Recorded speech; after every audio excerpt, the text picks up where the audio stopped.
Evolution's Oversight. Captain Alina Reyes stood on the bridge of the EDF Thunderchild, Earth's newest and most powerful warship. At 1 kilometer in length, the vessel represented humanity's determination to never again be caught unprepared in a dangerous galaxy. The stars stretched endlessly on the viewscreen as the ship patrolled the outer boundary of what Earth now considered its defensive perimeter. Status report, Alina called, her eyes never leaving the tactical display. Commander Jackson, her second in command, approached with a datapad. All systems nominal, Captain. The new Helios-class reactors are performing 23% above predicted output. Engineering is ecstatic. Alina nodded. 3 years since first contact, and humanity had transformed from a species taking its first tentative steps into interstellar space to one with the fastest-growing military fleet in the sector. The galaxy had not been what anyone expected. Any word from the diplomatic corps about the situation on Vega Prime? She asked, finally turning to face her XO. Jackson's expression tightened. The Galactic Alliance is still debating whether to intervene. The Mrasi delegation is arguing that border skirmishes are natural evolutionary processes and outside Alliance jurisdiction. Alina's jaw clenched. The border skirmish had already claimed over 10,000 civilian lives on the peaceful agricultural world of Vega Prime. The Mrasi, 8-limbed arthropods from a low-gravity world, dominated the Alliance Council and had been blocking Earth's petitions for intervention for weeks. Captain, called Lieutenant Park from the communications station. Incoming transmission from Alliance headquarters. Priority Alpha. On screen. Alina ordered, straightening her uniform. The view screen shifted to show Ambassador Chen, Earth's representative to the Galactic Alliance. His expression was grim. Captain Reyes, the situation has escalated. The Alliance Council has rejected our final petition for intervention at Vega Prime. The Mrasi representative actually laughed when I showed the casualty projections. Alina felt her blood pressure rising. What's our directive, Ambassador? Chen's eyes darted briefly to someone off-screen. Officially, Earth has been ordered to maintain our current patrol routes and avoid the Vega system entirely. And unofficially, the Secretary General asked me to remind you that communication blackouts are common near the gravitational anomaly in Sector 47. Ships experiencing such blackouts are expected to follow standard emergency protocols, which include rendering assistance to civilians in imminent danger. Alina exchanged glances with Jackson. Sector 47 was 3 light-years from their current position, and directly on the path to Vega Prime. Understood, Ambassador. We'll adjust our patrol route to investigate that anomaly. Thunderchild out. The screen returned to the starfield as Alina turned to her bridge crew. Set course for Sector 47, maximum sustainable speed. And prepare a communication blackout protocol. We'll be experiencing technical difficulties shortly. Aye, Captain. The navigation officer replied, already plotting the course. Jackson moved closer, speaking quietly. The Alliance will know what we're doing. This could jeopardize Earth's standing. The Alliance already knows what we're doing, Alina corrected. That's why Chen gave us the order the way he did. Plausible deniability for Earth, but a clear directive to act. She looked around at her crew, all watching her with determined expressions. Besides, we didn't join the Alliance to stand by while innocent people are slaughtered. If that makes us the barbarians they already think we are, so be it. The Mrasi representative called us evolutionary mistakes in the last council session. Jackson reminded her. Said species from high-gravity, high-oxygen death worlds like Earth shouldn't have survived long enough to achieve spaceflight. Alina smiled thinly. Then let's go show them what mistakes are capable of. The Thunderchild's engines flared brilliantly as the massive warship accelerated to FTL speeds. Inside, the crew prepared for battle, checking weapon systems and running combat drills. Unlike most Alliance vessels with their skeleton crews and automated systems, the Thunderchild operated with full human redundancy. If one system failed, 3 others could take its place. 12 hours later, the warship dropped out of FTL at the edge of the Vega system. The tactical display immediately lit up with multiple contacts. 7 vessels in orbit around Vega Prime, reported Lieutenant Raman from the tactical station. Configuration matches Xorcath assault carriers. They're deploying ground forces and conducting orbital bombardment of the southern continent. The view screen showed flashes of light on the planet's surface where the bombardment struck. Each flash represented hundreds, possibly thousands of civilian deaths. Life signs? Elena asked, her voice calm despite the fury building inside her. Multiple colonies still showing significant populations, but they're diminishing rapidly, answered the sensor officer. The Xorcath are being methodical, starting with the outlying settlements and working inward. Weapons status. Kinetic batteries charged. Helios beam arrays at full capacity. Point defense grid active. All missile tubes loaded and ready. Elena stood, her decision made. Open a channel to the Xorcath fleet. After a moment, the view screen shifted to show the interior of the lead Xorcath vessel. The alien commander resembled a bipedal reptile, with iridescent scales and 4 yellow eyes arranged in a diamond pattern on its elongated skull. When it opened its mouth to speak, rows of serrated teeth gleamed in the light. "Identify yourselves, intruders," the Xorcath commander hissed, its translator struggling with human language. "This is Captain Elena Reyes of the Earth Defense Force vessel Thunderchild. You are conducting military operations against a non-combatant civilian population. Cease your attack immediately and withdraw from this system."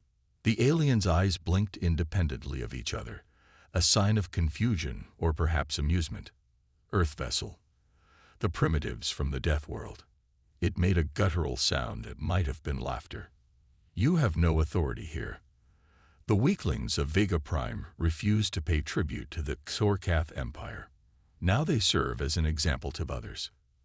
"I won't ask again," Elena said, her voice hardening. "Withdraw your forces now." The Xorcath commander's scales rippled with what appeared to be rage. "You dare threaten the Xorcath? We are 7 warships. You are 1. The math is simple, even for primitives." Elena smiled without humor. "There's something you should know about Earth ships." "And what is that?" The commander sneered. "We don't fight fair." She cut the transmission with a gesture. "Target their command ship's weapons and propulsion systems. Fire when ready." The Thunderchild surged forward, its advanced engines pushing it to speeds that would strain even the best Alliance technology. The Xorcath ships, caught off guard by the human vessel's acceleration, scrambled to bring their weapons to bear. They were too slow. The human warship fired first.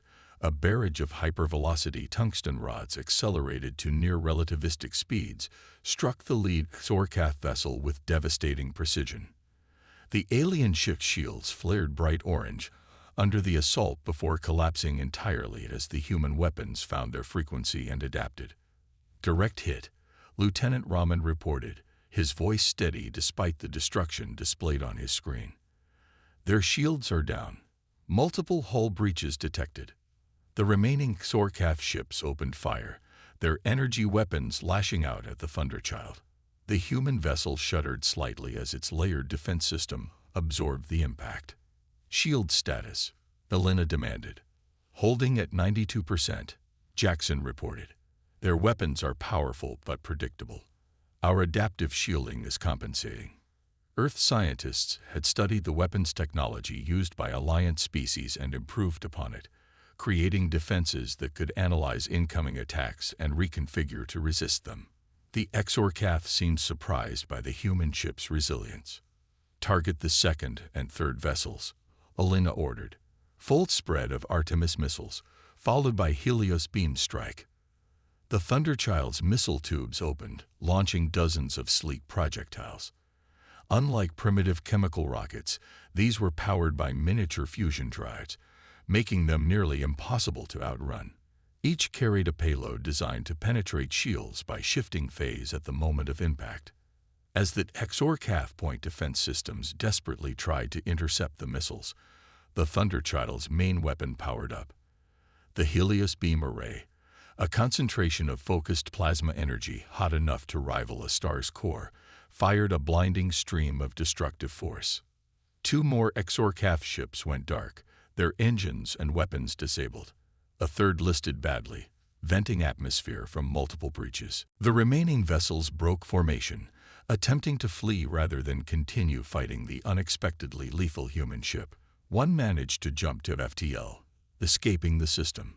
The others weren't fast enough. Within 20 minutes of the Thunderchild's arrival, 6 XOR-CAF warships drifted powerless in space. One had escaped. Damage report, Alina ordered, surveying the tactical display with grim satisfaction. Minimal, Captain, Jackson replied. Shields at 78%. No hull breaches. 2 crew members in medical with minor injuries from station impacts. Alina nodded. Begin rescue operations for the vegan colonists and prepare boarding teams. I want those XOR-CAF ships secured and their databases copied. As her crew carried out her orders, Alina sat back in her command chair, staring at the remains of the alien fleet. The Galactic Alliance had been wrong. The galaxy wasn't the peaceful place they pretended it was. It had predators, and now those predators had learned that attacking worlds under human protection was a costly mistake.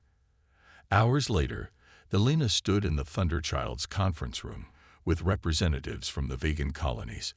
The grateful aliens, slender humanoids with luminescent skin, couldn't stop thanking her for the intervention. The Alliance told us they would send protection, said Elder Naren, the colony's leader. But weeks passed, and no one came except that XOR-CAF. His skin pulsed with what Alina had learned was an expression of deep emotion. Why did you help us when no one else would? Alina considered her answer carefully. On Earth, we have an old saying, all that is necessary for evil to triumph is for good people to do nothing. We couldn't stand by while your people were slaughtered, regardless of Alliance politics. The Marasi call you primitive warriors, Naren said. They told us humans were dangerous, evolutionary mistakes from a hostile world. His skin glowed brighter. They were right about one thing. You are from a hostile world. But that's exactly why the galaxy needs you. Before Alina could respond, Lieutenant Park rushed into the conference room. Captain, we're receiving multiple Alliance transmissions. The XOR-CAF have launched attacks on 3 other colony systems. And he hesitated. Go on, Lieutenant, Alina prompted. The XOR-CAF ship that escaped has returned with reinforcements. 30 warships just dropped out of FTL at the edge of the system. Elder Naren's skin dimmed with fear. 30 ships. Not even your vessel can stand against so many. Alina's comm unit chimed with an incoming transmission. It was Commander Jackson on the bridge. Captain, we're also detecting 12 additional ships entering the system from Sector 227. Alina tensed. A 2-front assault would be nearly impossible to counter. Identification on the second group, she asked. There was a pause, then Jackson's voice returned, tinged with surprise. Captain, they're Earth ships. The Valiant, the Defiance, and the Indomitable, along with their escort vessels. Admiral Okonkwo sends his compliments and says, the cavalry has arrived. Relief flooded through Alina as she turned to Elder Naren. It seems Earth has decided the Alliance's non-intervention policy no longer serves our interests. We've formed our own response fleet. The Elder's skin pulsed with renewed hope. You knew reinforcements were coming. Alina smiled. Let's just say Earth has been preparing for this possibility since we first learned what the galaxy is really like. The Thunderchild was never meant to be our only warship, just the first of many. As they returned to the bridge, the view screen showed the approaching Earth fleet, sleek, powerful vessels designed specifically for combat. Unlike the multi-purpose ships of most Alliance species, they moved with practiced precision, already forming a defensive screen around Vega Prime. The Admiral is hailing us, Lieutenant Park announced. Admiral Okonkwo's stern face appeared on screen. A decorated veteran of Earth's pre-contact conflicts, he had been one of the strongest advocates for building the human defense force. "Captain Reyes," he greeted her. "I see you've already started the party without us."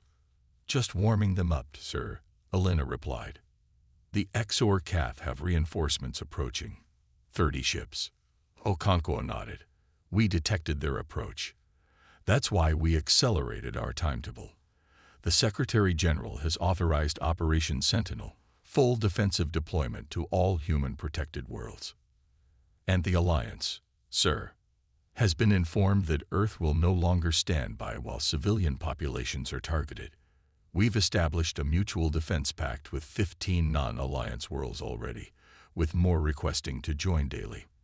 The Admiral's expression hardened. "The Mrasi called us a mistake, Captain. It's time to show them what kind of mistake we are." On the tactical display, the XOR-CAF fleet approached in tight formation, clearly expecting to overwhelm the human vessels with superior numbers. They hadn't yet detected the Earth reinforcements hiding in Vega Prime's magnetic field. Elena returned to her command chair, feeling the weight of the moment. The galaxy was about to learn a fundamental truth about humans. Those who evolve on death worlds don't just survive. They become the most dangerous protectors imaginable. "Battle stations," she ordered, as the Thunderchild's engines powered up. "Let's introduce the XOR-CAF to their biggest mistake yet." The Protectors. The bridge of the Thunderchild hummed with focused activity as the tactical display tracked the approaching XOR-CAF armada. 30 warships moved in tight formation, their weapons hot and targeting systems actively scanning. "They're deploying in attack pattern," Lieutenant Raman reported. "Standard phalanx formation. They don't know about our reinforcements yet." Admiral Okonkwo's face remained on a secondary screen. "Captain Rice, we'll coordinate through encrypted quantum channels. The Earth fleet will remain concealed until the XOR-CAF commit fully to their attack run." "Understood, Admiral." Elena turned to her XO. "Commander Jackson, initiate Chimera Protocol." "Aye, Captain." Jackson began entering commands at his station. Chimera Protocol active. Electronic warfare suites engaged. The Thunderchild's advanced electronic warfare systems powered up, flooding the system with false sensor readings, phantom energy signatures, and countermeasures designed to confuse enemy targeting systems. Unlike the relatively straightforward combat doctrines of most Alliance species, humans had brought their long history of deception and misdirection to space warfare. Elena opened a channel to the Vegan colonies. "Elder Naren, I need you to move all remaining colonists to the emergency shelters immediately. Things are about to get chaotic up here." "Already underway, Captain," the Elder replied, his skin pulsing with nervous energy. "May your ancestors guide your weapons." The channel closed as Elena focused on the tactical display. The XOR-CAF fleet had closed to weapons range, their formation shifting to maximize firing arcs. "They're hailing us," Lieutenant Park announced. "On screen," Elena ordered, straightening in her chair. The view screen changed to show a different XOR-CAF commander than before, larger, with darker scales and elaborate markings that suggested higher rank. Its 4 eyes blinked in sequence as it regarded the humans. "I am Supreme Commander Vexcor of the Imperial XOR-CAF fleet," the alien hissed. "Your interference in our rightful conquest has been noted. The price for such impudence is extinction." Elena met the alien's gaze calmly. "This is Captain Elena Reyes of the Earth Defense Force. I'll give you one opportunity to leave this system peacefully. Refuse, and you'll discover why species from Death Worlds survive." Vexcor's scales rippled with rage. "Your single ship against my armada. Your Death World arrogance is as legendary as your stupidity. We have studied your earlier attack. Your tactics are known. Your capabilities are measured." The commander leaned closer to the screen. "You will be destroyed, and your home world will be our next conquest." "There's something you should know about humans, Commander," Elena said, her voice level despite the threat. "Your final words, perhaps," the alien sneered. Elena allowed herself a small smile. "We're rarely alone." She cut the transmission and turned to her tactical officer. Target their command ship. Full offensive spread. All weapons. Time to spring the trap. The Thunderchild surged forward, accelerating at a rate that would have killed unprotected crew members if not for the inertial dampeners. The Exor-Cath fleet, expecting a more cautious approach, scrambled to adjust their formation as the lone human warship charged directly toward their center mass. "They're targeting us with all forward batteries," Raman reported. "Impact in 5 seconds. Evasive pattern Omega," Alina ordered. "Execute on my mark. Now." The massive warship suddenly changed course, performing a maneuver that should have been impossible for a vessel its size. The Exor-Cath weapons fire passed through empty space where the Thunderchild had been a split second earlier. "Admiral," Alina called, "the dance floor is yours." "Acknowledged, Captain," Okonkwo replied. "All ships, execute Operation Anvil." From behind Vega Prime's magnetic field, 12 Earth warships emerged at full acceleration. Unlike the Thunderchild's frontal charge, they appeared at the flanks of the Exor-Cath formation, catching the alien fleet in a classic pincer movement. Before the Exor-Cath could reorganize their defenses, the Earth vessels opened fire. The blackness of space lit up with energy beams, kinetic projectiles, and missile contrails as the human fleet engaged the numerically superior enemy. But what the humans lacked in numbers, they made up for in technological innovation and tactical flexibility. "The Exor-Cath are breaking formation," Raman reported, excitement coloring his voice. "They're trying to regroup, but our electronic warfare is disrupting their communications." On the tactical display, Alina watched as the Earth fleet executed a complex series of maneuvers, never staying in one place long enough for the Exor-Cath targeting systems to lock on effectively. It was like watching a pack of wolves bringing down a much larger prey. Coordinated, relentless, and frighteningly efficient. "The Valiant has disabled 2 enemy vessels," Jackson reported. "The Indomitable reports 3 confirmed kills. The Defiance has—" "Wait." He looked up from his console in surprise. "The Defiance is deploying Hydra drones." Alina raised an eyebrow. The Hydra combat drones were Earth's newest weapons system, autonomous fighter craft loaded with advanced AI and electronic warfare capabilities. They hadn't yet been deployed in actual combat. "Admiral's prerogative," she replied. "Let's make sure they have targets. Bring us around to Sector 227. Target enemy vessels attempting to flee the system." The Thunderchild pivoted gracefully, its massive engines flaring as it accelerated toward a group of Exor-Cath ships trying to disengage from the battle. As they approached, Alina watched the tactical display with grim satisfaction. The Hydra drones were swarming through the Exor-Cath formation, too small and fast for the alien point defense systems to track effectively. Each drone carried enough firepower to cripple a ship's key systems, and they operated with a hive mind that allowed them to coordinate attacks with inhuman precision. "Captain," Lieutenant Park called urgently, "I'm detecting a quantum communication burst from the Exor-Cath command ship. They're transmitting outside the system." Alina's eyes narrowed. "Can you intercept it?" "Negative. It's using encrypted frequencies we haven't cracked yet." "They're calling for reinforcements," Jackson suggested. "Or warning others about what they've encountered," Alina countered. "Either way, we need to end this quickly. All weapons, target the command ship. Maximum yield." The Thunderchild's main Helios array powered up, drawing enormous energy from the ship's reactors. The massive energy weapon was a last resort, capable of overwhelming almost any known shielding system, but requiring so much power that the ship would be vulnerable for several minutes afterward while the systems recharge. "Helios array charge," Raman reported. "Target locked." "Fire," Alina ordered. A blinding beam of concentrated plasma energy erupted from the Thunderchild, cutting through space toward the Exor-Cath command ship. The alien vessel's shields flared brilliantly as they attempted to disperse the energy, but the Helios beam continued its relentless assault, overwhelming the defenses and burning through the ship's armor plating. For a moment, the Exorcath vessel seemed to hold together, then secondary explosions cascaded through its structure. The command ship broke apart, fragments scattering in all directions. The effect on the remaining Exorcath vessels was immediate. Without their command structure, their coordination collapsed. Some continued fighting, while others attempted to flee in different directions.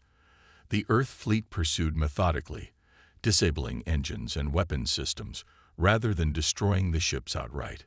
Within an hour, the battle was over. Of the 30 Exorcath warships that had entered the system, 22 were disabled and drifting in space. 5 had been destroyed when their reactors went critical during the fighting. Only 3 had managed to escape. Damage report, Alina ordered, surveying the aftermath on the tactical display. The Defiance reports moderate damage to their port section. Jackson replied. The Valiant lost 2 Hydra drones. Otherwise, minimal casualties across the fleet. Our shields are at 43%, but all critical systems remain operational. Alina nodded, relieved. The technological gap between human warships and those of other species had proven even wider than expected. Earth's history of constant warfare had driven military innovation at a pace unmatched in the relatively peaceful alliance. Admiral Okonkwo is hailing us, Lieutenant Park announced. On screen, Alina replied. The Admiral's face appeared, showing signs of fatigue but satisfaction. Well done, Captain. The Exorcath won't forget this lesson anytime soon. Thank you, sir. The Thunderchild performed beyond expectations, as did the Hydra drones. Okonkwo nodded. Our R&D teams will be pleased, but this is just the beginning, Captain. The Exorcath are part of a larger predatory network. That transmission they sent, our intelligence suggests it went directly to their home system. Do we expect retaliation? Eventually. But first, we have other fires to put out. Those 3 colony systems under attack need immediate assistance. The Admiral's expression hardened. The Secretary General has authorized the implementation of the Sentinel Protocol, effective immediately. Alina's eyes widened slightly. The Sentinel Protocol was Earth's contingency plan for widespread hostilities, essentially a declaration that humanity would unilaterally defend any civilian population under attack, regardless of alliance politics. What about the Galactic Alliance, sir? They've called an emergency session.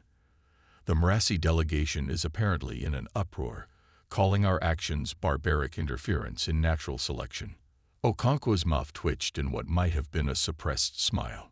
But 15 other species have formally requested Earth's protection in the last 6 hours. It seems our reputation as dangerous deathworlders is proving quite attractive to those on the receiving end of predatory behavior. The tactical display updated, showing the locations of Earth vessels deploying throughout the sector. It was an impressive demonstration of the fleet Earth had been quietly building since first contact, far larger than the Alliance had been led to believe. Your new orders, Captain, Okonkwo continued. After completing rescue operations at Vega Prime, the Thunderchild will proceed to the Arcturus system. 3 colony worlds there have reported Exorcath scout ships in their vicinity. Understood, Admiral. We'll depart as soon as operations here are complete. After the transmission ended, Commander Jackson approached Alina's chair.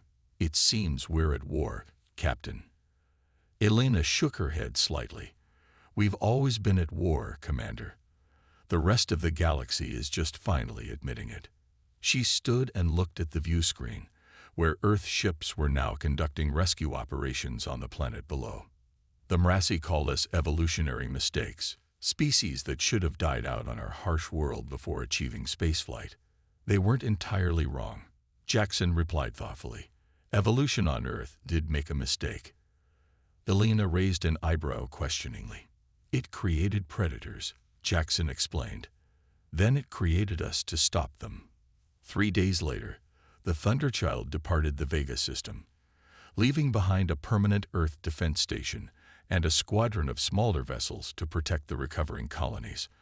On the bridge, Alina received a final transmission from Elder Naren. The Alliance Council has officially condemned Earth's military action.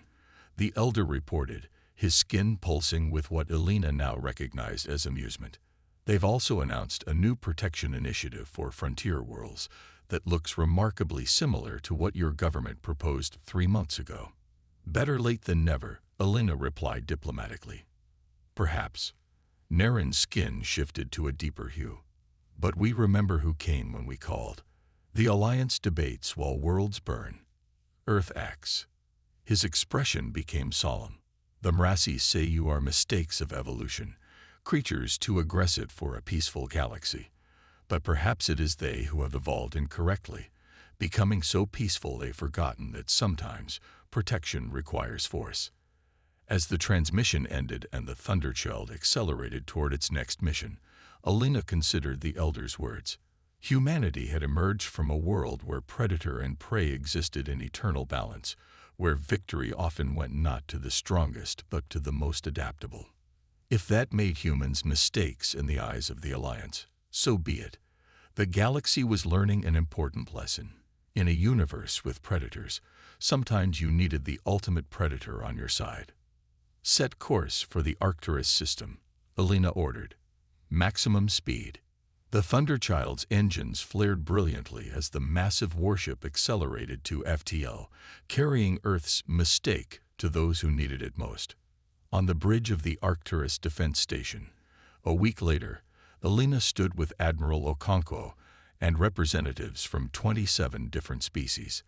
The gathering represented an unprecedented coalition, worlds that had formally requested Earth's protection after witnessing the defeat of the Xorkath fleet.